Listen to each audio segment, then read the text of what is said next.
الحمد لله وكفى وسلام على عباده الذين اصطفى أما بعد أعوذ بالله من الشيطان الرجيم بسم الله الرحمن الرحيم والله يدعو إلى دار السلام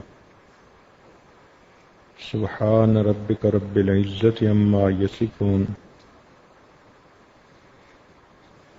وسلام على المرسلين والحمد لله رب العالمين اللهم صل على سيدنا محمد وعلى آل سيدنا محمد وبارك وسلم اللهم صل على سيدنا محمد وعلى آل سيدنا محمد وبارك وسلم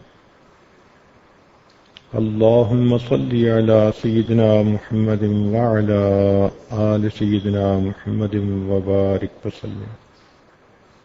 حضرت ابن عباس رضی اللہ تعالیٰ عنہ کی ایک روایت ہے، کنز العمال میں اسے نقل کیا گیا، چونکا دینے والی، دل دہلا دینے والی اور بندے کو رلا دینے والی حدیث ہے۔ امید ہے کہ آپ دل کے کانوں سے سنیں گی۔ فرماتے ہیں کہ نبی علیہ الصلوۃ والسلام نے ارشاد فرمایا، من 99 امرأۃ، 99 عورتوں میں سے واحدۃ فی الجنہ، ایک عورت جنت میں جائے گی، وبقیتہن فی النار، اور باقی ساری کی ساری جہنم میں جائیں گی۔ حدیث مبارکہ کو پڑھ کے انسان بہت پریشان ہوتا ہے کہ 99 عورتوں میں سے ایک عورت جنت میں جائے گی اور باقی ساری کی ساری جہنم میں۔ لیکن نبی علیہ الصلوۃ والسلام نے چونکہ ارشاد فرمایا تو بات 100% سچی ہے۔ اب فکر مند ہونے کی ضرورت ہے کہ عورتیں اتنی کثرت کے ساتھ جہنم میں کیوں جائیں گی؟ چنانچہ اس کی چند وجوہات جو ہمیں سمجھ میں آتی ہیں وہ یہ ہیں کہ ایک تو ان میں تعویذ اور کالا علم وغیرہ کرنے کرانے کی عادت بہت ہوتی ہے۔ ذرا سی کوئی بات ہو تو عاملوں کے پیچھے بھاگتی ہیں، اور آج کل اکثر عامل انسان کا ایمان خراب کرتے ہیں۔ کاروباری لوگ ہوتے ہیں، ہر آنے والے کو کہتے ہیں تجھے کسی نے کچھ کر دیا ہے، اور اس عورت کے ذہن میں سٹوری پہلے سے بنی بنائی ہوتی ہے، میری پھوپھو نے کچھ کر دیا، خالہ نے کچھ کر دیا، میری بہن نے کچھ کر دیا۔ بس پھر وہ خیالی دشمن بنا کر اس کے ساتھ نفرت کرنا شروع کرتی ہیں، حتیٰ کہ بہن بھائی کے گھر کا نہ پانی پیتی ہیں نہ کوئی چیز کھاتی ہیں، قطع رحمی کی مرتکب ہوتی ہیں۔ جنات کا اثر، جادو کا اثر، آسیب کا اثر، اتنا زیادہ اس کو مانتی ہیں کہ یوں نظر آتا ہے کہ جیسے اللہ کی خدائی کے اندر کوئی اور بھی بیٹھا اپنی خدائی چلا رہا ہے۔ وہ جی ہمارا کاروبار کسی نے باندھ دیا ہے۔ کتنی بے وقوفوں والی بات ہے۔ اللہ تعالیٰ کسی بندے کو رزق دینا چاہیں، ساری دنیا مل جائے اس رزق کو بند نہیں کر سکتی۔ اللہ تعالیٰ رزق نہ دینا چاہیں، ساری دنیا مل جائے اس بندے کو رزق دے نہیں سکتی۔ اللہ رب العزت قادر مطلق ہیں۔ تو یہ عقیدہ بنا لینا، کسی نے جی ہمارا کاروبار باندھ دیا ہے، کس قدر واہیات بات ہے. ایمان کا جنازہ نکل جاتا ہے ان باتوں سے. اس لیے ایسے عقیدے دل میں رکھ کے اور ایسی باتیں دل میں رکھ کے اپنا ایمان گنوا بیٹھتی ہیں. اس لیے عورتوں کو چاہیے عاملوں کے پاس جانے سے توبہ کریں.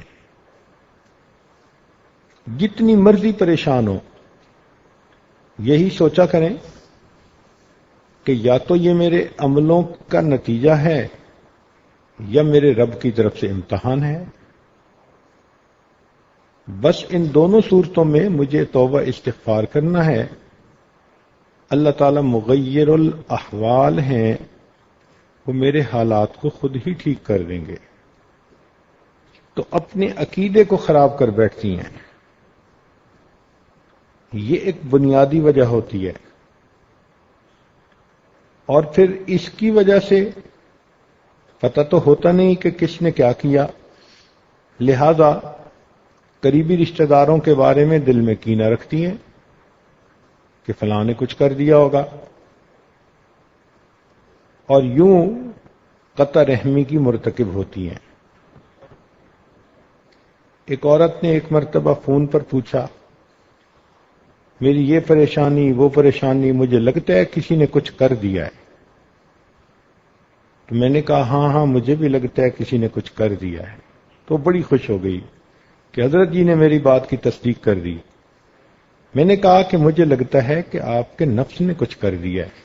اب جب بات شروع کی کہ یہ انسان کے اپنے گناہوں کا وبال ہوتا ہے، قرآن عظیم الشان اللہ تعالی ارشاد فرماتے ہیں ما اصابکم من مصیبت فبما کسبت ایدیکم، جو تمہیں مصیبت پہنچتی ہے وہ تمہارے اپنے ہاتھوں کی کمائی ہوتی ہے. اب اس کا دماغ صاف ہوا، کہنے لگی جی میں تو لوگوں سے دشمنی دل میں لے کے پھر رہی تھی، آپ نے مجھے سمجھا دیا کہ اصل دشمن تو میرا اپنا نفس ہے جو مجھے گناہ کرواتا ہے. تو ایک بنیادی وجہ جادو ٹونا، تعویذ جنات کے پیچھے لگ کے اس قسم کے الٹے سیدھے فیصلے دل میں رکھ لینا اور خیالی طور پر لوگوں سے کینہ رکھنا اور ان کی دشمنی دل میں رکھنا. ایک وجہ یہ بھی ہے کہ حالات سے پریشان ہو کے مزارات پہ جاتی ہیں اور وہاں جا کر بہت شرکیہ عمل کرتی ہیں. یہ چیز بھی عورتوں کے جہنم میں جانے کا سبب بنتی ہے. نبی علیہ الصلوۃ والسلام سے پوچھا گیا کہ عورتیں اتنی جہنم میں کیوں جائیں گی؟ نبی علیہ الصلوۃ والسلام نے دو باتیں بتائیں. فرمایا ایک تو لعنت ملامت بہت کرتی ہیں، اور واقعی چھوٹی چھوٹی بات پہ کوئی نہ کوئی عیب جوئی کر لیتی ہیں. اور رہ گئی بات خامد کی، وہ تو جتنا اچھا ان کے ساتھ رہنے کی کوشش کرے، بس ایک دفعہ تھوڑی اونچ نیچ ہو جائے اس کے سب کیے کرائے پہ پانی پھیر دیتی ہیں. میں نے تو آپ کے گھر میں آ کے کبھی کچھ خیر دیکھی ہی نہیں، آپ نے تو مجھے ساری زندگی ستا کے رکھا. وہ محبت کے لمحات، وہ خوشیوں کے لمحات، وہ سب بھول جاتی ہیں، پانی پھیر دیتی ہیں. یہ جو ہے نا خاوند کی ناشکری، یہ تو بہت عورتوں میں ہوتی ہے. بھائی جتنی غلطی ہو اتنا ہی کسی کو برا سمجھنا چاہیے. ایک غلطی پر اس کے سب اچھائیوں کو تو برائیاں نہیں بنا دینا چاہیے. اور جب ان کو سمجھایا جائے تو آگے سے جو ہم نے تو جی ناز میں یہ بات کر دی تھی. بھئی کر تو دی تھی نا، زبان سے بات نکل تو گئی تھی، نامہ اعمال میں لکھی تو گئی تھی نا. اب فرشتوں نے یہ تھوڑا لکھنا ہے کہ اس نے ناز میں یہ بات کر دی. اور پھر کبھی کبھی پتہ کیا جواب دیتی ہیں، اور جی میں نے تو اوپر اوپر سے بات کی تھی۔ یہ اوپر اوپر کی بات ہمیں آج تک سمجھ میں نہیں آئی۔ بھئی جب آپ کی زبان سے الفاظ نکلے خاوند کی ناشکری کے، تو اوپر اوپر سے بات کا کیا مطلب؟ یہ سب شیطان کے بہکاوے ہیں۔ ایسی باتیں نہیں کرنی چاہیے جو انسان کے کیے ہوئے عملوں کو ضائع کر دے۔ یہ جو نعمت کی ناشکری ہوتی ہے، اس کی وجہ سے اللہ تعالیٰ بندے کو نعمتوں سے محروم فرما دیتے ہیں۔ اس لیے حدیث پاک میں عورت کو ناقصات العقل کہا گیا ہے کہ عورتیں عقل کی ناقص ہوتی ہیں۔ اب یہ جو عقل کی ناقص کہا گیا، اس کا کیا معنی؟ اس کا معنی یہ نہیں ہوتا کہ یہ بے وقوف ہوتی ہیں، عقلی اعتبار سے ان میں سمجھ نہیں ہوتی، نہ نہ نہ۔ عورتیں اتنی عقل مند اور سمجھدار ہوتی ہیں کہ اچھے بھلے بندے کی سٹی کو گم کر دیتی ہیں، ٹکنی کا ناچ نچا دیتی ہیں بندے کو۔ عام طور پر ہم نے دیکھا کہ بچیوں کے رزلٹ میں ان کے نمبر زیادہ ہوتے ہیں بنسبت بچوں کے، تو پھر ان کو کیوں ناقصات العقل کہا گیا؟ تو اس راز کو سمجھنے کی ضرورت ہے۔ ناقصات العقل اس لیے کہا گیا کہ ان کے جذبات ان کی عقل پر غالب آ جاتے ہیں، لہذا جس سے محبت کرتی ہیں اتنا چاہیں گی کہ جی کرے گا کہ ساری دنیا کے لوگ مر جائیں اور گلیوں میں بس یہ چلے، اور اگر کسی سے نفرت کریں گی ذرا سی بات پہ تو جی چاہے گا یہ زمین کے اوپر کیوں ہے، ابھی زمین کھل جائے اور یہ زمین کے نیچے چلا جائے۔ اس قدر ان کے اندر شدت ہوتی ہے، اور یہ شدت ان کے عقل کو ناقص کر دیتی ہے، یہ فیصلے اچھے نہیں کرتی پھر۔ چنانچہ ہم نے کئی مرتبہ یہ تجربہ کیا، اچھے خاندان کی لکھی پڑھی لڑکی اب کسی بدکار قسم کے لڑکے نے اس کے ساتھ تعلق جوڑ لیا، نہ وہ لڑکا کسی اچھے خاندان سے ہے، نہ وہ کوئی کام کرتا ہے، نہ اس کی تعلیم ہے، نہ کوئی اس کی پرسنالٹی ہے، کوئی جوڑ نہیں بنتا دونوں کا۔ ماں باپ سمجھا سمجھا کے تھک جاتے ہیں، کہتی ہے نہیں میں نے تو اسی سے شادی کرنی ہے۔ اب اس کو جتنا مرضی سمجھائیں کہ بھائی اس کے پاس نہ گھر ہے، نہ در ہے، نہ نوکری، کہاں سے کھائے گا تمہیں کھلائے گا، سپورٹ کیسے کرے گا تمہیں، کہتی ہے بس میں گزارا کر لوں گی۔ تو یہ جذبات ان کے اوپر اتنے غالب آ جاتے ہیں کہ یہ فیصلے غلط کر جاتی ہیں۔ ذرا سی بات پہ خامد کو کہیں گی ہاں مجھے آپ چھوڑ دیں، تو یہ جو بیوقوفی کے فیصلے کر دیتی ہیں نا جذبات میں آ کے، شریعت نے کہا کہ یہ ناقصات العقل ہوتی ہیں۔ اس لیے تو شریعت نے طلاق کا حق مرد کو دیا۔ اگر بالفرض و تقدیر طلاق کا حق عورت کو دیا جاتا تو ماشاءاللہ ایک دن میں 25-30 طلاقیں تو ہر مرد کو ہو جاتی۔ اس لیے شریعت نے کہا کہ ہن ناقصات العقل والدین، دین اور عقل کی ناقص ہوتی ہیں، تو جذباتی فیصلے نہیں کرنے چاہیے، اللہ کی نعمتوں کی ناقدری نہیں کرنی چاہیے۔ خامند کے گھر میں جتنی تکلیف ہے اس کو اتنا ہی رکھیں، اور جو اس گھر میں اچھائیاں ہیں ان اچھائیوں کو برائیاں نہ بنائیں۔ پھر یہ کہ جب ان کی طبیعت غصے میں ہو تو ذرا سی بات پہ لڑائی جھگڑا کر لیتی ہیں۔ لڑنا جھگڑنا دنیا کا سب سے آسان کام۔ دو پڑوسنیں تھیں، جب فارغ ہوتی تھی کام سے تو پھر دیوار سے ایک دوسرے کو دیکھتی تھیں. ایک کہتی تھی آپ پڑوسن لڑیں, وہ کہتی تھی لڑے میری جوتی, یہ کہتی تھی جوتی لگے تیرے سر پہ. چل اننگ شروع ہو جاتی تھی دونوں کی. تو لڑائی جھگڑا کرنا کون سا مشکل ہے؟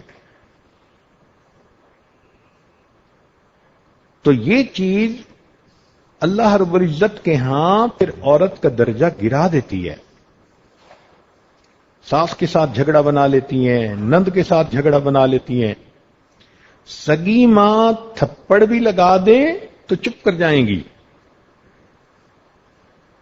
اور اگر ساس صحیح بات میں اصلاح کی خاطر بتا بھی دے, کہتی ہیں جی ہر وقت روک ٹوک ہی کرتی رہتی ہے. تو یہ چیز ان کے لیے جہنم میں جانے کا سبب بنتی ہے. ایک چیز یہ بھی ہے کہ عورتوں میں فجر کی نماز کا قضا ہونا یہ عادت بہت عام ہے. حتیٰ کہ نمازی عورتیں, دیندار عورتیں بھی فجر کی نماز قضا کر بیٹھتی ہیں, سوتی رہتی ہیں. اور جب بات کرو تو بچوں کے بہانے, گھر کے کام کاج کے بہانے میں تھکی ہوئی تھی, آنکھ نہیں کھلتی. خامد کہ بھئی آپ نے فجر کی نماز نہیں پڑھی, آگے سے پھر یہ نہیں کہیں گی کہ غلطی ہوئی, نہیں, آپ کی بہن بڑی نمازیں پڑھتی ہے. اسی طرح بعض عورتیں زکوٰۃ کے معاملے میں غفلت کرتی ہیں. سونے پہننے کا شوق تو اتنا ہوتا ہے کہ کام کاج کرتے ہوئے کہیں گی جی مجھ سے تو ½ کلو وزن نہیں اٹھایا جاتا, اور سونے کی باری آئے گی تو کہے گی 10 کلو سونا میرے سر پہ لاد دو. عورت کو کہیں نا کہ ہم آپ کے جسم میں کیل ٹھونکیں گے, پوچھے گی کیوں, کہیں سونے کے ہوں گے, کہتی پھر جلدی کیوں نہیں کرتے.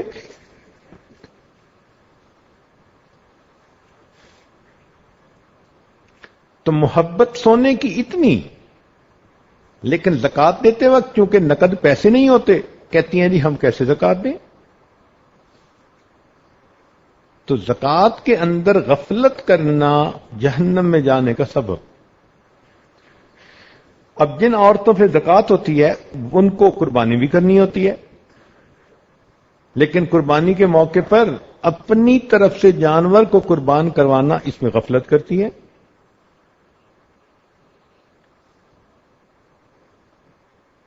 پھر ایک وجہ یہ بھی ہے کہ غسل جنابت میں تاخیر کرتی ہیں.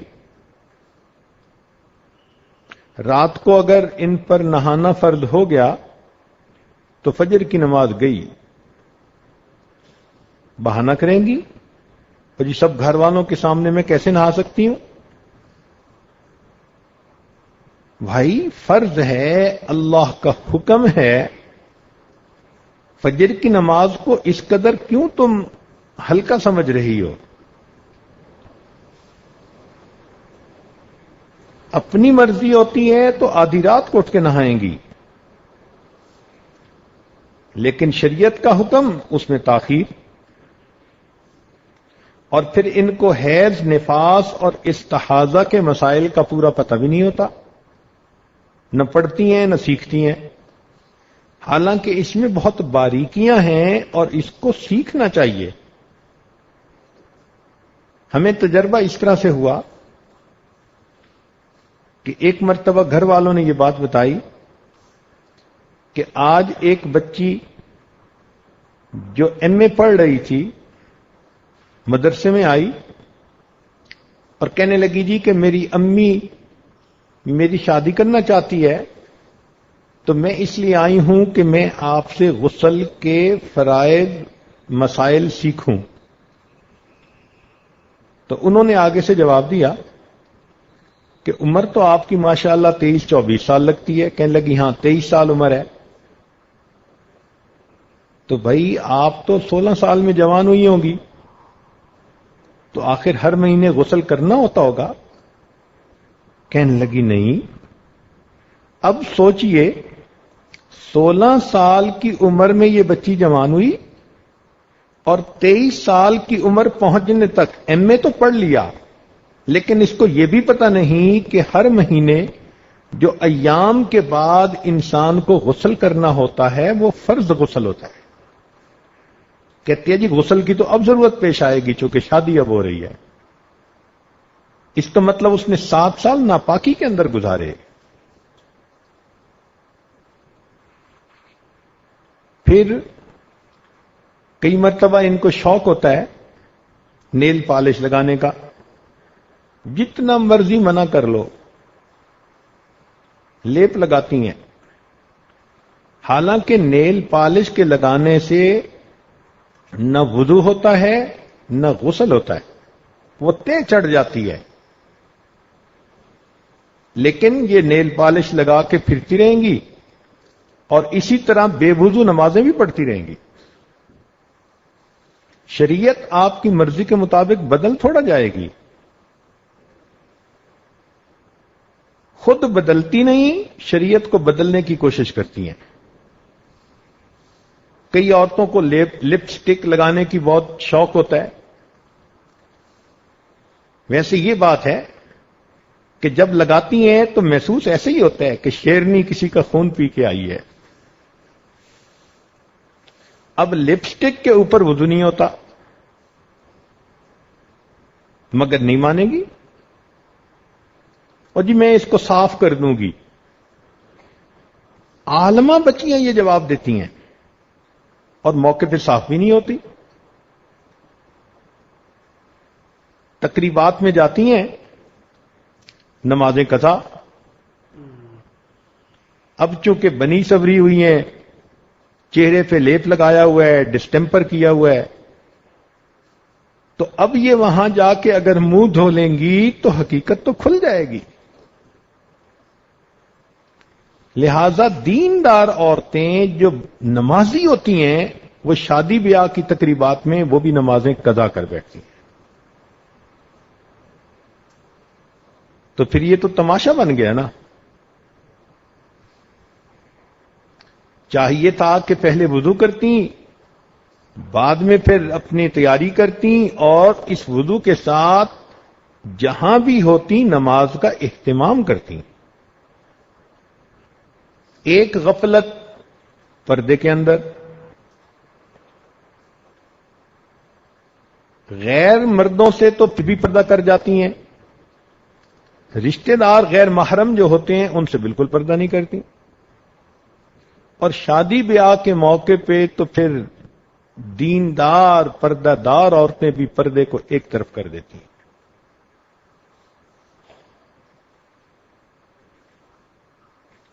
پاکی ناپاکی کی طرف اتنا دھیان نہیں ہوتا. بچہ ہے، اب اس کے کپڑے، اپنے کپڑے، کوئی چیز دھو رہی ہیں اور چھینٹے اپنی شلوار پہ پڑ رہے ہیں اور پرواہ نہیں.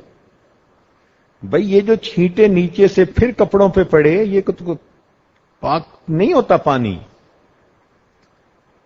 نہیں، بس عادت ہوتی ہے. جہاں 2-4 عورتیں اکٹھی ہوئیں بس وہاں غیبت شروع ہوئی. ضرورت ہی کیا ہے کسی کی بات کرنے کی، مگر رہ نہیں سکتی. وہ کسی بادشاہ نے کہا تھا کہ جو سب سے بڑا جھوٹ بولے گا میں اسے انعام دوں گا. لوگوں نے بہت باندھ باندھ کے جھوٹ بولے. ایک آدمی آیا، اس نے کہا جی میں نے دیکھا ایک جگہ 100 عورتیں بیٹھی تھیں اور بالکل خاموش تھیں. تو اس نے کہا کہ اس کو انعام دینا چاہیے کہ سب سے بڑا جھوٹ تو یہ ہے. اتنا جلدی انفارمیشن پاس آن کرتی ہیں کہ 1 منٹ کے لیے دوسری عورت کو ملیں گی نا تو اس کو اپنے خاوند کے بارے میں، ساس کے بارے میں، گھر کے بارے میں بھی سب کچھ بتا دیں گی اور پیٹ میں کیا انہوں نے اٹھایا ہوا ہے اس کے بارے میں بھی بتا دیں گی. اب یہ جو شکایتیں بیٹھ کے کرتی ہیں محفلوں میں، اللہ رب العزت کو ناپسند. اگر آپ صبر کر لیتی آپ کو اجر ملتا. آپ نے مخلوق کے سامنے شکایتیں کی اب اس سے آپ کا عمل بھی ضائع ہوا اور الٹا گناہ بھی لکھا گیا۔ پھر اگر کسی سے کچھ تھوڑی بہت کشیدگی ہے تو جان بوجھ کے ایسے کام کریں گی، ایسی بات کریں گی کہ اس کا دل دکھے، اور پھر آپس میں بیٹھ کے بات بھی کرتی ہیں، میں نے بھی ایسی بات کر دی، بس سڑتی رہی ہوگی۔ اب یہ جو ذہنیت ہے نا کہ میں نے ایسی بات کی کہ وہ جلتی رہی ہوگی، وہ نہیں جلتی، اپنے آپ کو آپ جہنم میں جلانے کا سبب بنا رہی ہیں، دل آزاری کرتی ہیں۔ ایک وجہ یہ بھی ہے کہ ابتدائی جوانی سے بے پردگی، بالغہ ہو چکی ہیں مگر پردے پہ تیار نہیں ہوتی، صدقہ کرنے میں دل کھلا نہیں ہوتا، اگر صدقہ زیادہ کریں تو اللہ رب العزت ان کو جہنم کی آگ سے بچا دے۔ اگر غلطی کر لیتی ہیں تو معافی مانگنے میں شرم کرتی ہیں، کہتی ہیں جی میں کیسے معافی مانگوں؟ بھائی دنیا میں معافی مانگنا آسان، قیامت کے دن اس کا جواب دینا یہ مشکل کام۔ غصے میں آ جائیں تو کفری عقل میں بول جاتی ہیں، صریحاً ایسے الفاظ نکالتی ہیں کہ جس سے انسان ایمان سے خارج ہو جاتا ہے۔ اور ایک وجہ بڑی یہ بھی ہے کہ اللہ تعالیٰ کے شکوے کرنے شروع کر دیتی ہیں۔ اب تنگ کیا بندوں نے، شکوے کر رہی ہیں پروردگار کے۔ اور کئی دفعہ ہم نے تو یہ تجربہ کیا کہ جیسے خامن سے ناز کا تعلق رکھتی ہیں نا، خدا سے بھی وہی تعلق رکھتی ہیں۔ ایک مرتبہ ٹیلی فون پر کسی نے کوئی بات پوچھنی تھی، بڑے افسر کی بیگم تھی، تو بات کرتے ہوئے وہ ایسے بات کر رہی تھی اللہ تعالیٰ کے بارے میں جیسے خامن کے بارے میں بات کرتا ہے کوئی۔ اور جی میری دعائیں اس نے سنی نہیں، اب تو میں بھی دعائیں نہیں مانگتی۔ میں نے کہا کہ خدا خدا ہے، اس کو خامد نہ سمجھو۔ پھر جب تھوڑا اس کی کھچائی کی تو اس کی بات سمجھ میں آئی۔ ایک بڑی وجہ یہ بھی سنت کا استخفاف کرتی ہیں۔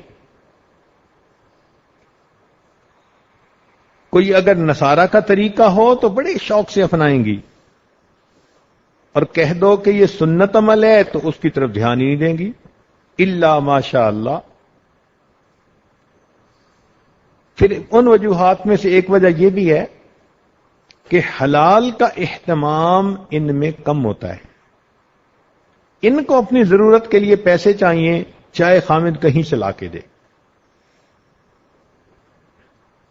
وہ رشوت سے لا رہا ہے،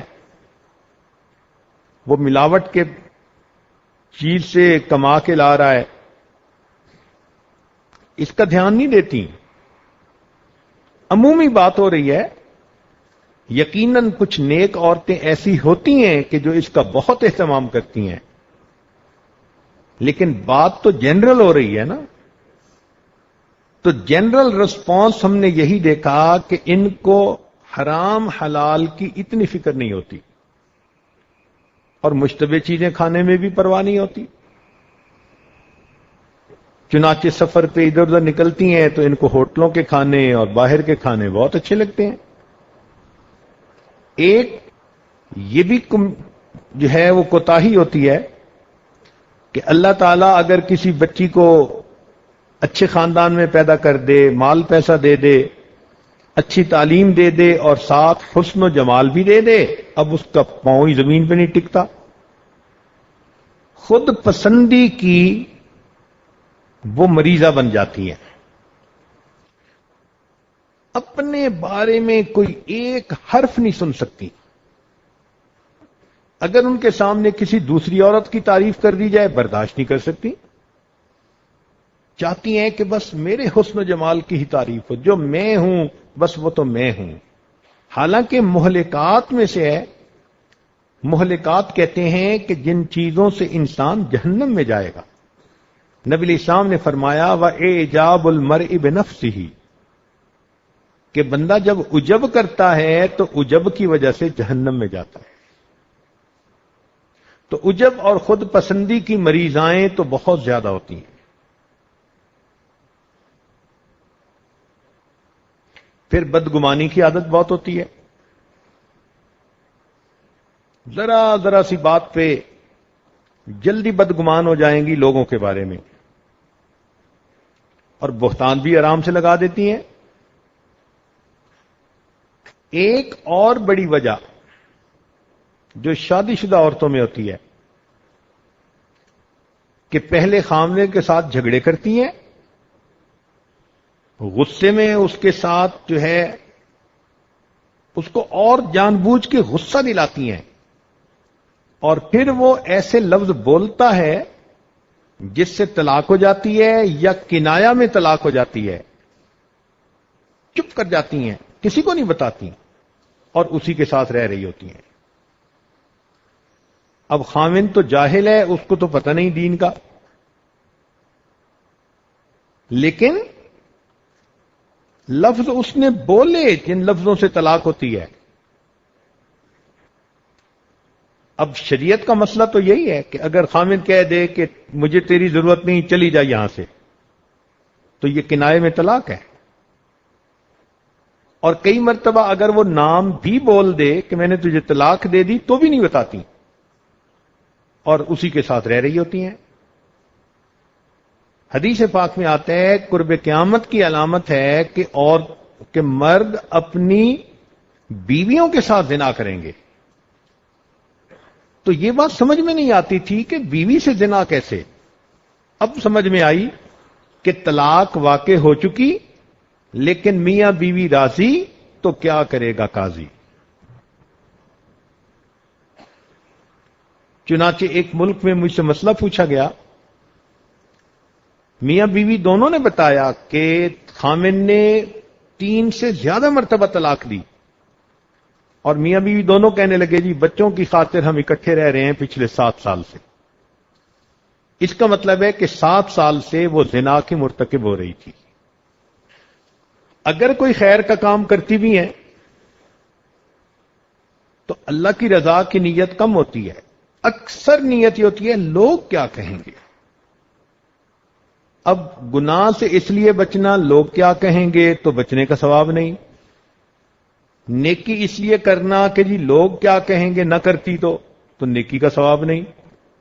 تو بیچاریاں عمل بھی جو کرتی ہیں وہ اس نیت کی وجہ سے ان عملوں کے ثواب سے محروم ہو جاتی ہیں.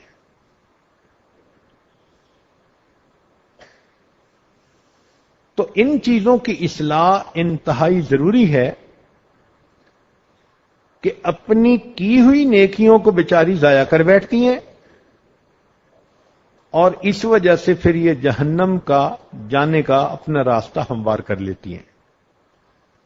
تو نبی علیہ الصلوۃ والسلام کا یہ فرمان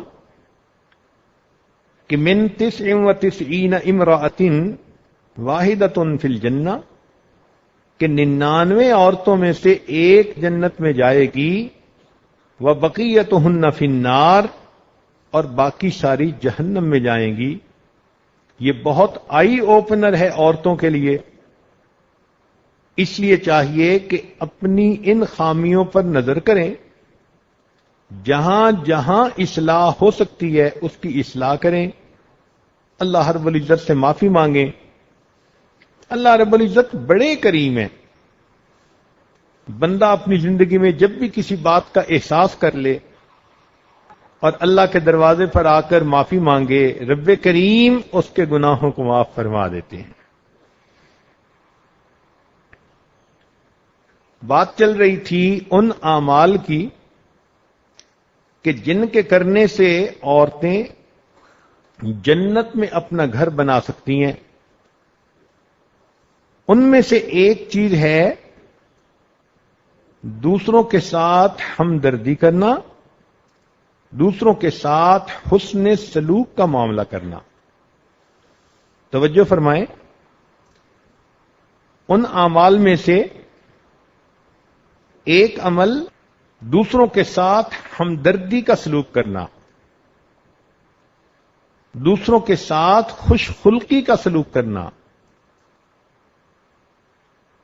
یہ خوش خلقی، اچھے اخلاق، یہ ایسی نعمت ہے کہ انسان کو جنت میں پہنچا کے چھوڑتی ہے. چنانچہ ایک دو حدیثیں ذرا سن لیجئے، پھر بات آگے بڑھائیں گے. عن ابی ہریرہ رضی اللہ تعالی عنہ عن النبی صلی اللہ علیہ وسلم ان رجلا رأى کلبا یأکل الثراء من العطش. ایک آدمی نے ایک کتے کو دیکھا جو گیلی مٹی کو چاٹ رہا تھا پیاس کی شدت کی وجہ سے.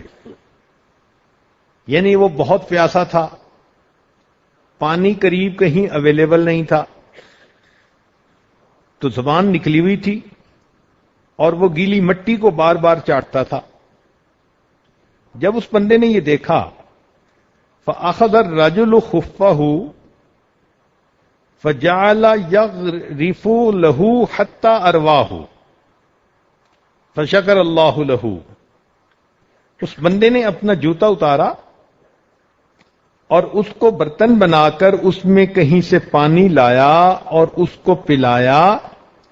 جب کتے نے پانی پیا اور اس نے آواز نکالی، فأدخلہ الجنہ، اللہ نے اس بندے کو جنت عطا فرما دی.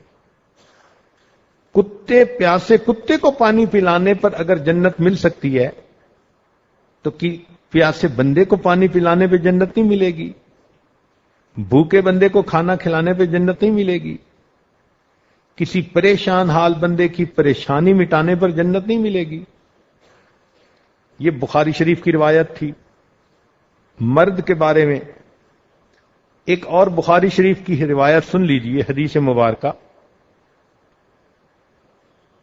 حدیث پاک میں آتے ہیں غفر لامرأۃ مؤمسۃ، ایک زانیہ عورت بنی اسرائیل کی، اس کی مغفرت ہو گئی. حدیث پاک میں صاف لفظوں میں لکھا ہے کہ بدکار عورت تھی، بد کردار عورت تھی، زانیہ عورت تھی، اس کی اللہ رب العزت نے مغفرت کر دی. مرت بقلب علی رأس رقی، وہ گزر رہی تھی، اس نے ایک کتے کو دیکھا ایک کنویں کے پاس، یلحسو، وہ اپنی زبان نکال رہا تھا پیاس کی شدت کی وجہ سے. کاد یقتلہ العطش، ایسے لگتا تھا کہ پیاس کی شدت کی وجہ سے یہ مر ہی جائے گا. ففزعت خفہا، اس عورت نے اپنا جوتا نکالا، فاوثقتہ بخمارہا، اس نے اپنا دوپٹہ لیا اور جوتا اس کے ساتھ باندھ کر کنویں کے اندر لٹکایا اور جوتے میں پانی اوپر لائی اور وہ پانی اس کتے کو پلایا.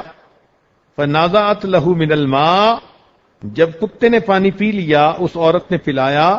فغفر لہا بذالک، اس عمل کی وجہ سے اللہ نے اس زانیہ عورت کے گناہوں کو معاف فرما دیا. یہ بخاری شریف کی دوسری حدیث ہے. اب مسلم شریف کی ایک روایت سنیے، دوسرے کی تکلیف کو اس سے ہٹانا. ان ابی ہریرہ رضی اللہ تعالی عنہ، ابو ہریرہ رضی اللہ تعالیٰ عنہ اس بات کے راوی ہیں، فرماتے ہیں مر رجل بغصن شجرۃ علی ظہر طریق، ایک بندہ راستے میں سے گزر رہا تھا، اس نے راستے کے کنارے ایک درخت کی شاخ کو دیکھا جو راستے کے اوپر پھیل گئی تھی اور مسافروں کے لیے پریشانی کا باعث بنتی تھی.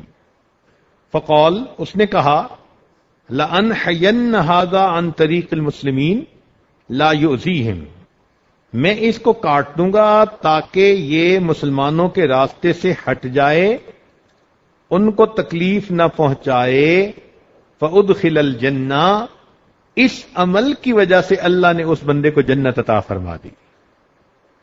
تو ان 3 احادیث سے یہ بات سمجھ میں آئی کہ انسان کسی کی پریشانی کو دور کر دے، کسی کی بھوک پیاس مٹا دے،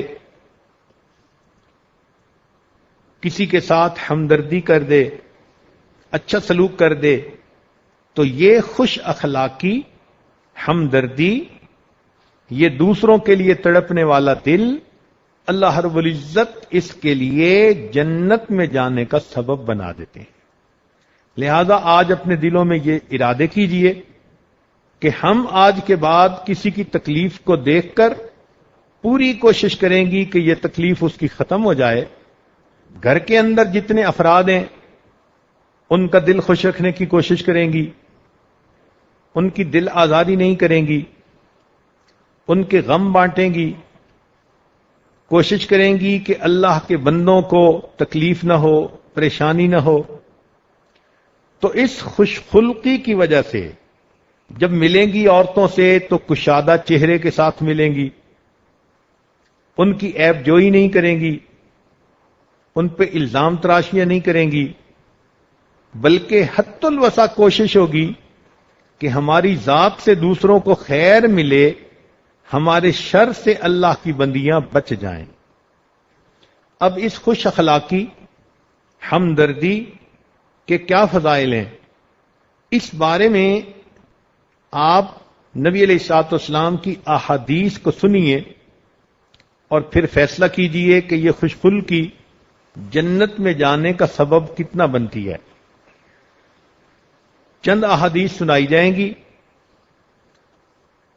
ہوش کے کانوں سے سنیں اور ان کو اپنائیں اور پھر دیکھیں اللہ رب العزت جنت کے راستے کو کیسے ہموار فرماتے ہیں۔ نبی علیہ الصلوۃ والسلام نے ارشاد فرمایا کہ مسلمان کا بھائی، دینی بھائی ہے، یعنی مسلمان عورت کی دینی بہن ہے، وہ اس پر ظلم نہیں کرتا اور اس کو کسی دشمن یا ہلاکت کے سپرد نہیں کرتا، اور جو شخص اپنے بھائی کی حاجت روائی میں رہتا ہے اللہ تعالیٰ اس بندے کی حاجت روائی میں رہتا ہے۔ یعنی آپ چاہتی ہیں کہ کسی عورت کی پریشانی ختم ہو جائے یا گھر کے کسی فرد کی پریشانی ختم ہو جائے، جتنی دیر آپ اس کام میں رہیں گی اتنی دیر اللہ رب العزت آپ کی پریشانیوں کو ختم فرمانے میں لگے رہیں گے۔ اور جس شخص نے کسی مسلمان کا کوئی غم دور کیا اللہ تعالیٰ اس سے قیامت کے غموں میں سے کوئی غم دور کر دے گا۔ اللہ اکبر، کس قدر یہ مزے کی بات ہے۔ جس شخص نے کسی مسلمان کا غم دور کیا اللہ تعالیٰ اس کے بدلے قیامت کے غموں میں سے اس کا کوئی غم دور کر دے گا۔ اور جس شخص نے کسی مسلمان کے بدن یا عیب کی پردہ پوشی کی، بدن کی پردہ پوشی سے مراد یہ کہ اس کو کپڑے دیے، اور عیب کی پردہ پوشی سے مراد کہ کسی کی کوتاہی کا پتہ چلا تو لوگوں میں اس کو پبلک انسلٹ نہ کیا، اس کو ستر پوشی کہتے ہیں، پردہ پوشی کہتے ہیں۔ تو فرمایا نبی علیہ السلام نے کہ جس شخص نے کسی مسلمان کے بدن یا عیب کی پردہ پوشی کی اللہ تعالی قیامت کے دن اس بندے کی پردہ پوشی فرمائے گا۔ اس کو بخاری اور مسلم نے روایت کیا۔ سبحان اللہ، کس قدر خوبصورت بات بتائی ہمارے آقا اور سردار حضرت محمد مصطفیٰ احمد مجتبی صلی اللہ علیہ وسلم نے۔ اور مسلم شریف کی روایت ہے جب تک بندہ اپنے بھائی کی مدد کرنے میں رہے اللہ تعالیٰ اس بندے کی مدد میں رہے گا۔ حدیث مبارکہ میں ہے بے شک اللہ تعالیٰ کی کچھ مخلوق ہے جن کو لوگوں کی حاجت پوری کرنے کے لیے ہی پیدا کیا ہے، لوگ اپنی حاجات میں ان کی طرف رجوع کرتے ہیں، یہ لوگ اللہ کے عذاب سے قیامت کے دن مامون ہوں گے۔ اس کو طبرانی نے روایت کیا۔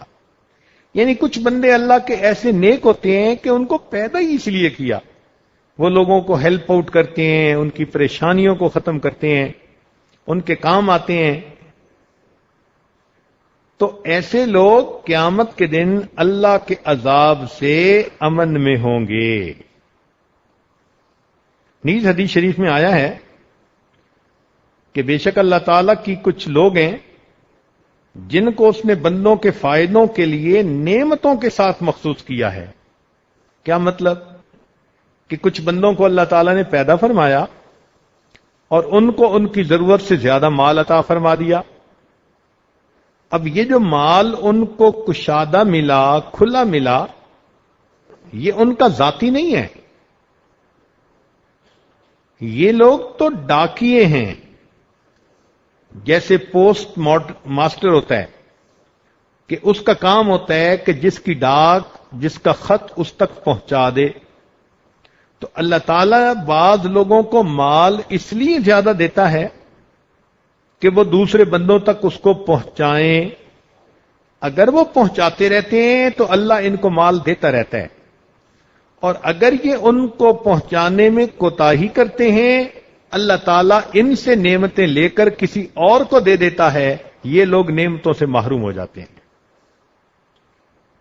تو حدیث پاک میں ہے، توجہ سے سنیے، کہ بے شک اللہ تعالیٰ کے کچھ لوگ ہیں جن کو اس نے بندوں کے فائدوں کے لیے نعمتوں کے ساتھ مخصوص کیا۔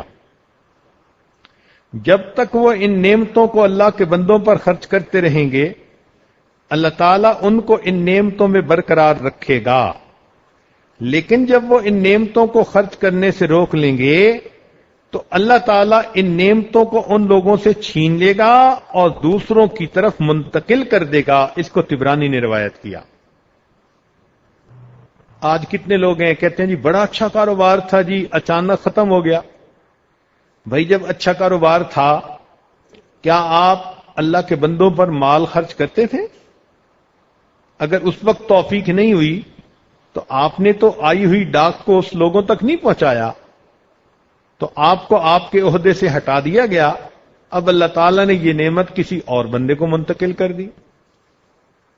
حدیث شریف میں ہے، جو شخص اپنے بھائی کی حاجت پوری کرنے کے لیے چلا، یعنی اس نے کوشش کی، تو یہ عمل اس کے لیے 10 سال کے اعتکاف سے بہتر ہے۔ سبحان اللہ، 10 سال کے اعتکاف سے بہتر ہے اگر آدمی کسی کے پرابلم کو سالو کرنے کے لیے چلا، اور اگر اس شخص نے اللہ تعالیٰ کی خوشنودی حاصل کرنے کے لیے 1 دن کا اعتکاف کیا، تو 1 دن کے اعتکاف کا ثواب سنیے کہ اللہ تعالیٰ اس کے اور دوزخ کے درمیان 3 خندق کا فاصلہ کر دے گا۔ ہر خندق دوسری خندق سے اتنے فاصلے پر ہوگی جتنا زمین کے ایک کنارے سے دوسرے کنارے تک، یعنی 1 خندق مشرق اور مغرب کا فاصلہ، اور 3 خندقیں دور ہوتا ہے 1 دن کی وجہ سے۔ تو پھر 10 سال کے اعتکاف کا کتنا ثواب ہوگا؟ اللہ اکبر کبیرہ۔ اس کو حاکم نے روایت کیا۔ حدیث شریف میں ہے کہ جس شخص نے مسلمان بھائی کی حاجت پوری کرنے میں کوشش کی یہاں تک کہ اس کو پورا کر دیا۔ اب ذرا ڈفرنس دیکھیں، پہلی حدیث مبارکہ میں تھا کہ اس نے اس کی پریشانی ختم کرنے کی کوشش کی، پریشانی ختم ہوئی یا نہیں ہوئی یہ الگ بات ہے۔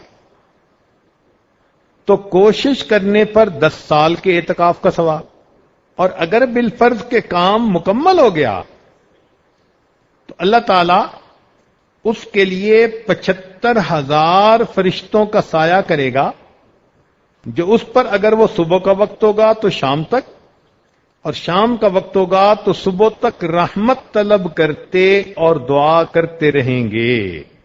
سبحان اللہ۔ کسی بندے کا ایک کام اگر کر دیا تو اگر دن کے شروع میں کیا تو 75,000 فرشتے اس بندے کے لیے شام تک مغفرت کی دعائیں کرتے رہیں گے۔ اور اگر رات میں اس کا کام مکمل ہوا تو صبح تک 75,000 فرشتے دعا کرتے رہیں گے، اور وہ کوئی قدم نہیں اٹھائے گا، یعنی اس بندے کا کام کرنے کے لیے جو چلنا پڑا، تو فرمایا کہ اللہ تعالیٰ اس کے ساتھ ہر قدم کے ایک گناہ مٹائے گا اور اس کے ساتھ ایک درجہ جنت میں اس کا بلند فرما دے گا۔ اس کو ابن حبان نے روایت کیا۔ نیز حدیث شریف میں ہے کہ جس شخص نے اپنے کسی مسلمان بھائی کی حاجت پوری کرنے میں کوشش کی، اللہ تعالیٰ اس کے ہر قدم پر 70 نیکیاں لکھے گا، 70 گناہ معاف کر دے گا، یہاں تک کہ جہاں سے وہ چلا تھا وہاں واپس آ جائے۔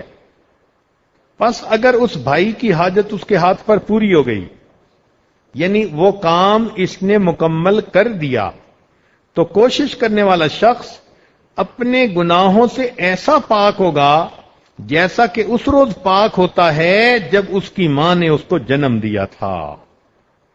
اللہ اکبر کبیرہ، کتنا بڑا یہ نیکی کا کام ہے، کسی مسلمان کے دکھ کو دور کر دینا، پریشانی کو دور کر دینا، کہ فرمایا کہ اس کے کام کرنے پر زندگی کے پچھلے سب گناہ معاف کر دیے جاتے ہیں، اور اگر اس کوشش کے دوران اس کی موت آ گئی تو یہ شخص جنت میں بغیر حساب کتاب داخل ہوگا۔ اس کو ابن ابی دنیا نے روایت کیا۔ حدیث شریف میں ہے کہ جو شخص اپنے مسلمان بھائی کے لیے کسی نیک مقصد کو حاصل کرنے، کسی تنگی کو آسان کرنے کے بارے میں کسی صاحب اقتدار کی طرف پہنچا، یعنی اب یہ مردوں کا کام ہے کہ حاکم سے رجوع کر کے کسی بندے کی پریشانی کو دور کروائیں، تو فرماتے ہیں تو اللہ تعالیٰ اس کے بدلے قیامت کے دن پل صراط سے گزرنے کے وقت اس کی مدد فرمائے گا جبکہ لوگوں کے قدم لڑکھڑا رہے ہوں گے۔ اس کو طبرانی نے روایت کیا۔ حدیث شریف میں ہے سب سے افضل عمل کسی مومن کو خوش کرنا اور اس کی پردہ پوشی کرنا، یا اس کی بھوک کو دور کرنا، یا اس کی حاجت کو پورا کرنا۔ اس کو طبرانی نے روایت کیا۔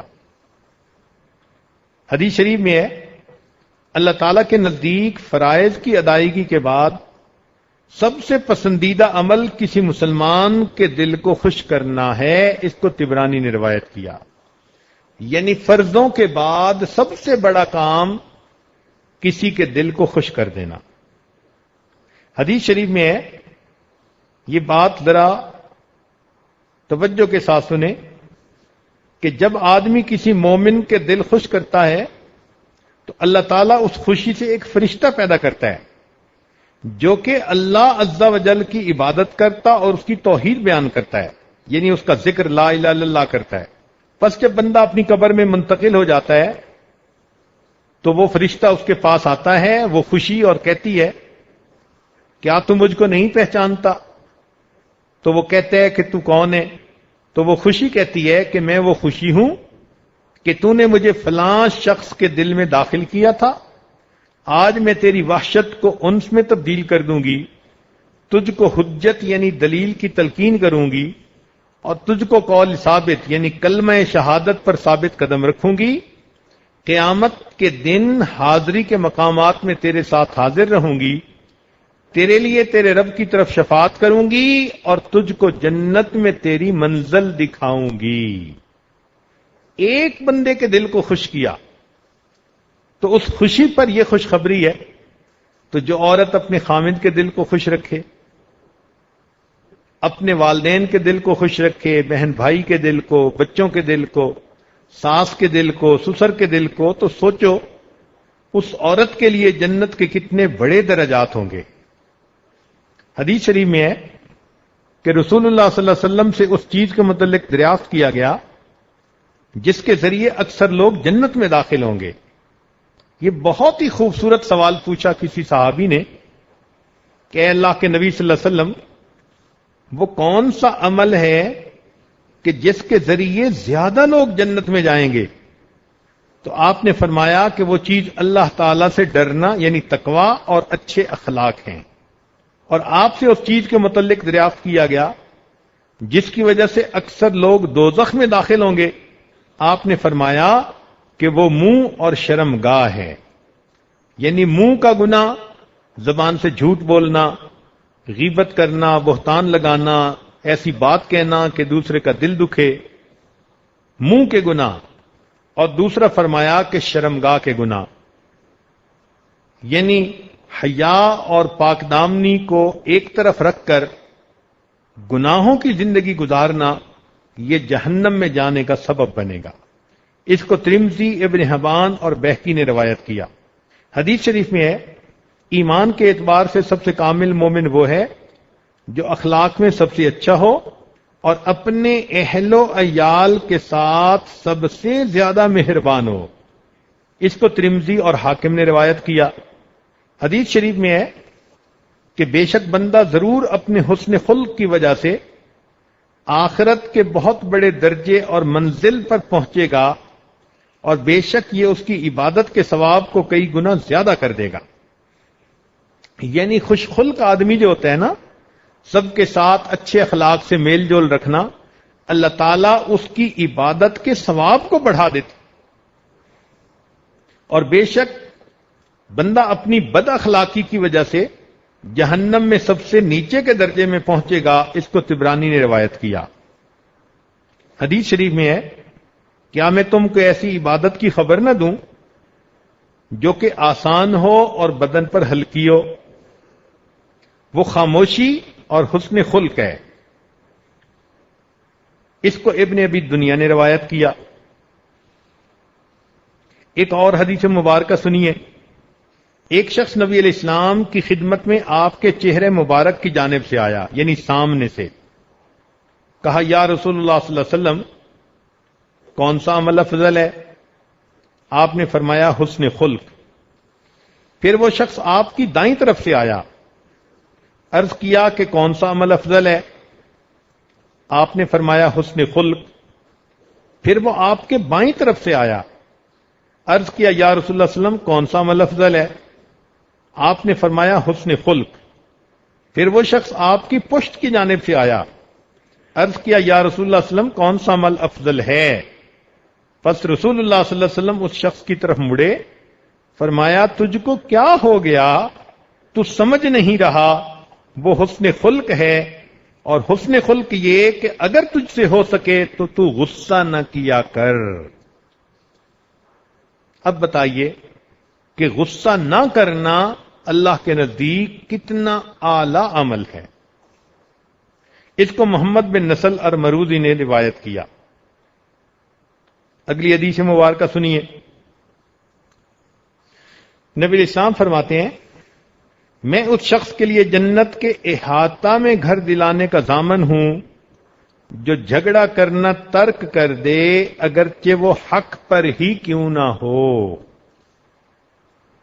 اب سوچئے کہ جنت میں گھر حاصل کرنا کتنا آسان طریقہ ہے، کتنے واضح لفظوں میں،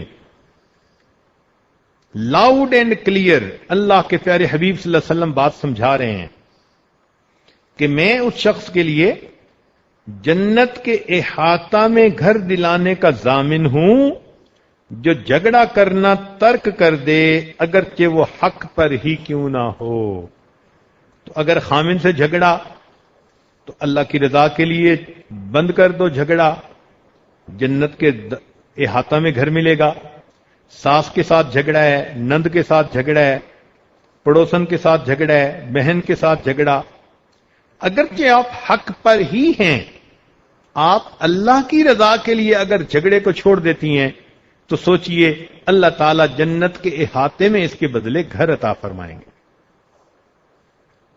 اگلی بات، میں اس شخص کے لیے جنت کے وسط میں گھر دلانے کا ضامن ہوں جو جھوٹ بولنا چھوڑ دے، اگرچہ جھوٹ بولنا مذاق کے طور پر ہی کیوں نہ ہو۔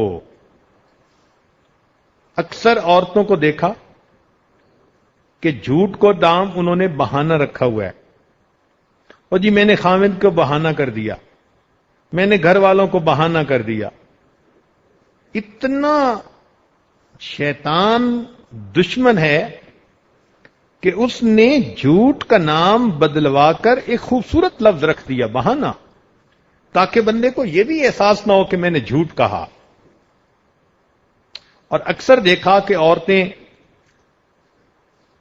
شرم کی وجہ سے کہ جی دوسرا شرمندہ کرے گا، دوسرا مجھے نادم کرے گا، تو جھوٹ بول دیتی ہیں، اور یہ بھی ایک وجہ ہے جہنم میں کثرت سے جانے کی، جھوٹ بولنا۔ تو نبی علیہ السلام نے فرمایا کہ میں اس شخص کے لیے جنت کے وسط میں یعنی درمیان میں گھر دلانے کا ضامن ہوں جو جھوٹ بولنا چھوڑ دے، اگرچہ جھوٹ بولنا مذاق کے طور پر ہی کیوں نہ ہو۔ اور اگلی بات نبی علیہ السلام نے فرمایا میں اس شخص کے لیے جنت کے اعلیٰ درجے میں گھر دلانے کا ضامن ہوں جو اپنے اخلاق کو اچھا بنائے۔ اس کو ابو داؤد اور ابن ماجہ اور ترمذی نے روایت کیا۔ اب دیکھو 3 بندوں کا تذکرہ ہوا۔ ایک بندہ جو جھگڑا کرنا چھوڑ دے، جنت کے احاطے میں گھر، جھوٹ بولنا چھوڑ دے، جنت کے وسط میں گھر، خوش اخلاق بن جائے، جنت کے اعلیٰ ترین درجے کا گھر۔ سبحان اللہ۔ تو معلوم ہوا کہ اگر ہم آج دل میں یہ نیت کر لیں کہ ہم اپنی بد اخلاقی کو ختم کر کے آج کے بعد خوش خلقی کی زندگی گزاریں گے تو اس عاجز کو یقین ہے اللہ تعالی ہمیں جنت میں گھر ضرور عطا فرمائیں گے۔ حدیث قدسی میں آیا ہے بے شک یہ وہ دین ہے جس کو میں نے اپنے لیے پسند کیا اور سخاوت اور حسن خلق کے سوا اور کوئی چیز اس کے لیے سزاوار نہیں، سجتی نہیں۔ بس جب تک تم اس دین پر قائم ہو ان دونوں اوصاف سے اس دین کا اکرام کرو۔ اس کو طبرانی نے روایت کیا۔ ایک اور حدیث مبارکہ عجیب مضمون ہے۔ حدیث شریف میں ہے حسن خلق گناہوں کو اس طرح پگھلا دیتا ہے جس طرح پانی برف کو پگھلا دیا کرتا ہے، اور بد اخلاقی عمل کو اس طرح فاسد کر دیتی ہے جس طرح کہ سرکہ شہد کو فاسد کر دیتا ہے۔ اس کو طبرانی نے روایت کیا۔ اگلی حدیث مبارکہ حدیث شریف میں ہے بے شک اللہ تعالیٰ نرمی کرنے والا ہے اور تمام کاموں میں نرمی کرنے کو پسند کرتا ہے۔ اس کو بخاری اور مسلم نے روایت کیا۔ جی چاہتا ہے کہ یہ حدیث مبارکہ لکھ کر گھر میں کہیں لٹکا دی جائے تاکہ مرد اس کو دیکھیں اور ہر وقت ان کو یہ بات پیش نظر رہے کہ میں نے اہل خانہ کے ساتھ نرمی کا معاملہ رکھنا ہے۔ حدیث شریف میں ہے کہ بے شک اللہ تعالیٰ نرمی کرنے والا ہے اور تمام کاموں میں نرمی کرنے کو پسند کرتا ہے۔ دوسری حدیث مبارکہ وہ اور بھی زیادہ حیران کن ہے کہ بے شک اللہ تعالیٰ نرمی کو پسند کرتا ہے اور اس سے راضی ہوتا ہے اور نرمی پر ایسی مدد کرتا ہے جو وہ سختی کے اوپر مدد نہیں کرتا۔ اس کو طبرانی نے روایت کیا۔ یعنی گھر والوں کے ساتھ سختی کا سلوک رکھو تو اللہ کی وہ مدد نہیں اتر سکتی جو مدد ان کے ساتھ نرمی کا سلوک رکھنے پر اتر سکتی ہے۔ نیز حدیث شریف میں ہے کیا میں تم کو اس شخص کے بارے میں خبر نہ دوں جو دوزخ کی آگ پر حرام کر دیا جاتا ہے، یا یوں فرمایا جس پر دوزخ کی آگ حرام کر دی جاتی ہے۔ سنو یہ آگ ہر اس شخص پر حرام کر دی جاتی ہے جو آسانی، نرمی اور سہولت کرنے والا ہو۔ اس کو ترمذی نے روایت کی۔ حدیث شریف میں ہے ڈھیل دینا اللہ کی طرف سے ہے اور جلدی کرنا شیطان کی طرف سے، اور اللہ تعالیٰ سے زیادہ عذر قبول کرنے والا کوئی نہیں، اور اللہ تعالیٰ کے نزدیک حلم بردباری سے زیادہ پسندیدہ چیز کوئی نہیں۔ اس کو ابو یعلا نے روایت کیا۔ نیز حدیث شریف میں ہے کہ بے شک بندہ حلم یعنی بردباری کے ذریعے روزہ رکھنے والے، رات کو تہجد پڑھنے والے بندے کا درجہ پا لیتا ہے، اس کو ابن حبان نے روایت کیا۔ اور نیز حدیث شریف میں ہے کہ جس شخص کو غصہ آیا پھر اس نے اس کو ضبط کیا تو اس غصہ ضبط کرنے کی وجہ سے اللہ رب العزت اس بندے سے ضرور محبت فرمائے گا۔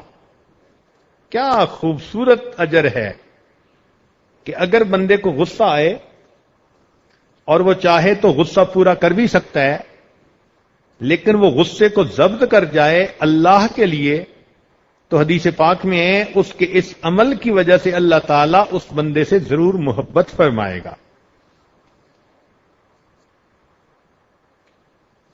حدیث شریف میں ہے، کیا تم کو اس چیز کی خبر نہ دوں جس کے باعث اللہ تعالیٰ میں جنت میں مکان کو اونچا کرتا ہے اور بندے کے درجات کو بلند کرتا ہے؟ صحابہ کرام نے عرض کیا، یا رسول اللہ صلی اللہ علیہ وسلم ضرور ارشاد فرمائیے۔ آپ نے فرمایا، وہ یہ ہے کہ جو شخص تجھ سے جہالت کا برتاؤ کرے تو اس سے بردباری کر، جو شخص تجھ پر ظلم کرے تو اس کو معاف کر، جو شخص تجھ کو محروم کرے تو اسے عطا کر، اور جو تجھ سے قطع تعلق کرے تو اس سے میل جول کرے۔ اس کو طبرانی نے روایت کیا۔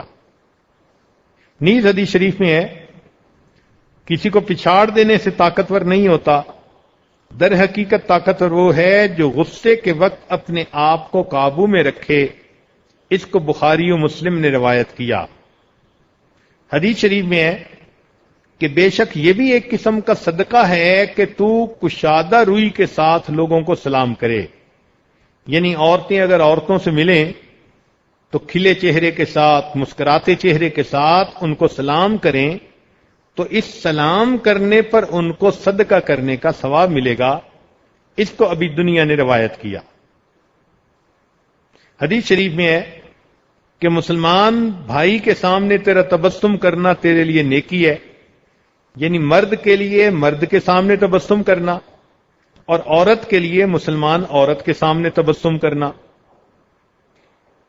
اور تیرا امر بالمعروف نہی عن المنکر کرنا بھی صدقہ ہے، اور راستہ بھٹکنے کی جگہ میں تیرا کسی کو راستہ بتانا بھی تیرے لیے صدقہ ہے، اور تیرا راستہ سے پتھر، کانٹا یا ہڈی دور کرنا بھی تیرے لیے صدقہ ہے، اور اپنے ڈول میں سے اپنے بھائی کے ڈول میں پانی ڈال دینا بھی تیرے لیے صدقہ ہے۔ اس کو ترمذی نے روایت کیا۔ حدیث شریف میں ہے، بے شک جنت میں ایک ایسا بالا خانہ ہوگا جس کے باہر کا حصہ اس کے اندر سے اور اندر کا حصہ اس کے باہر سے شفاف ہونے کی وجہ سے نظر آئے گا۔ ابو مالک اشعری نے عرض کیا، یا رسول اللہ صلی اللہ علیہ وسلم، وہ بالا خانہ کس کے لیے ہوگا؟ آپ نے فرمایا، اس شخص کے لیے ہوگا جس نے اچھا کلام کیا، لوگوں کو کھانا کھلایا، اور رات کو جب لوگ سو رہے ہوں وہ تہجد کے لیے کھڑا ہوا۔ اس کو طبرانی اور حاکم نے روایت کیا۔ چنانچہ یہ اتنی احادیث جو سنائی گئیں، یہ اس بات کی دلیل ہیں کہ اگر انسان خوش خلقی کو اپنا لے، اچھے اخلاق کی زندگی گزارے، ہر ایک کے ساتھ اللہ کی رضا کے لیے اچھا سلوک کرے، تو اس شخص کو اللہ تعالیٰ جنت میں بلند مقام عطا فرماتے ہیں۔ رمضان مبارک کا مہینہ ہے، اپنی زندگیوں کو بدل دیجئے۔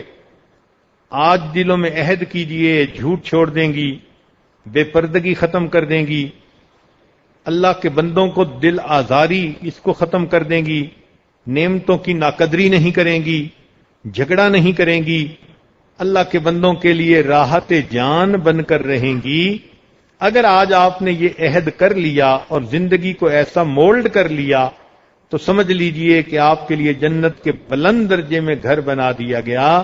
اللہ تعالیٰ میں جہنم سے محفوظ فرمائے، پسندیدہ جگہ جنت عطا فرمائے۔ وآخر دعوانا ان الحمد للہ رب العالمین۔